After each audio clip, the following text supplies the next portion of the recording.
నాయకులకు, కార్యకర్తలకు, వేదిక మీద ఉన్నటువంటి పెద్దలకు అందరికీ పేరు పేరున నా ధన్యవాదాలు తెలియజేస్తున్నా. ముఖ్యంగా ఈరోజు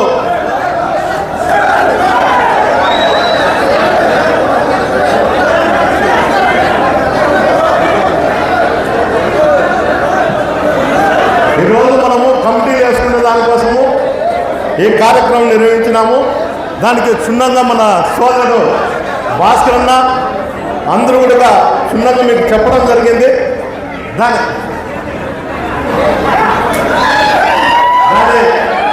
దిగ్విజయం చేసి అందరూ కూడా ఈ కాన్ఫరెన్స్లో అందరికన్నా ఎక్కువ కూడా చేసి అందరూ కూడా వెంకటరామరెడ్డి గారిని బలపరచాల్సిందిగా కోరుకుంటాను. అంతేకాదు ఈ రాష్ట్రంలో అటవీకి రాజ్యం నడుస్తుంది.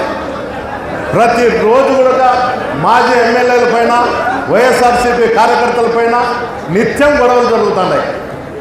ఎవరన్నా తెలుగుదేశం నాయకులు ఏడన్నా ఎదురై ఏమయ్యా మీరు ఈ మైన గలాటలు చేస్తారే, రేపు పొద్దున మా ప్రభుత్వం వస్తే ఎట్లుంటుంది అని అడిగితే మీ ప్రభుత్వంలో మీ నాయకుడు సంక్షేమము అభివృద్ధి వైపు చూసినాడు కాబట్టి ఈరోజు మీరు అనుభవిస్తారని చెప్తారు. అంటే మన నాయకుడు ఎప్పుడు కూడా పేద ప్రజలను దృష్టిలో పెట్టుకొని సంక్షేమం వైపు నడిచినాడు. మనల్ని కూడా అదే దారిలోనే నడిపించినాడు. కానీ ఇప్పుడుండే పరిస్థితులలో ఈ రాష్ట్రంలో జరుగుతున్నటువంటి దౌర్జన్యాలు ఉన్నాయి కాబట్టి వాళ్ళు ధైర్యంగా చెప్తారు, మిమ్మల్ని భయపడించుకుంటేనే మళ్ళీ మేము ఎమ్మెల్యేలు అవుతాము, మేము దోచుకునే కార్యక్రమాలు సక్రమంగా జరుగుతుంటాయని వాళ్ళు ధైర్యంగా చెప్పగలుగుతున్నారు. అంటే మీ చేత కాదు, మీరు మళ్ళీ మీ నాయకుడు వచ్చినా కూడా మీ పరిస్థితి ఇట్లే ఉంటుంది, మా పరిస్థితి ఇట్లే అక్రమార్గంలో మేము నడుస్తుంటాం అనేదే వాళ్ళ ఆలోచన. వాళ్ళకి అసలు విషయం తెలియడంలే. మన నాయకుల్లో కూడా మార్పు వచ్చింది, జగనన్నలో కూడా మార్పు వచ్చింది. ఎవరన్నా అడిగితే ఏమిన్నా ఆ రోజు మా పరిస్థితి ఈ విధంగా ఉన్నది, ఈరోజు చూస్తే చాలా కష్టంగా ఉంది మన కార్యకర్తల నాయకుల కంటే. మన ప్రభుత్వం వచ్చినాక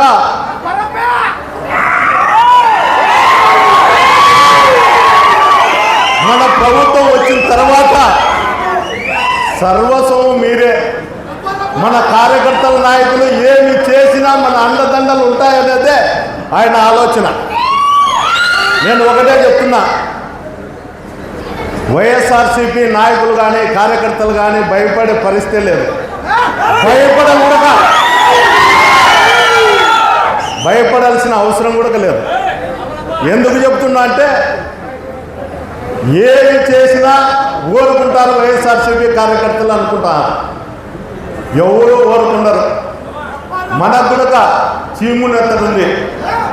ప్రతి ఒక్కరు కూడా ఏదైనా చేస్తే ఎదుర్కోవడానికి సిద్ధంగా ఉన్నామనేది మన అభిప్రాయం. కూడా మీరు కూడా ఆలోచన చేయండి. అవతలోడు కూడా మనిషే, ఏం రాక్షసుడే కాదు. కొడితే కొట్టించుకోవడానికి మనం చదువు దర్శనమేం కాదు. ఎప్పుడైతే తిరిగి కొడతామో ఆ రోజు వాడు కూడా ఆలోచనలో పడతాడు. అందువల్ల ఈ దౌర్జన్యాలు దోపిడీలు కూడా మానుకునేదానికి కూడా చర్మగీతం పడదాం. ఎందుకు చెప్తున్నా అంటే గుంటకల్ నుండి తాడిపత్రి ప్రాంతానికి కూడా బంగాకు వస్తుంది.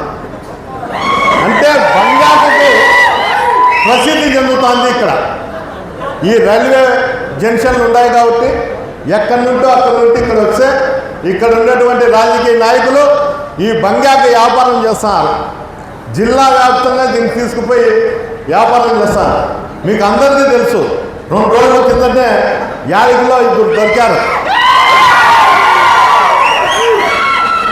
దాని మీద మీ ఎమ్మెల్యే స్టిక్కర్ ఉంది.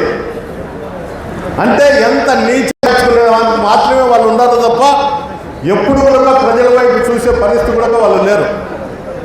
అందువల్ల దయచేసి మీకు అందరికీ చెప్పేది ఒకటే, రేపు రాబోయే ఎలక్షన్లకు అందరూ కూడా కష్టపడి మా మామ వెంకటరామరెడ్డిని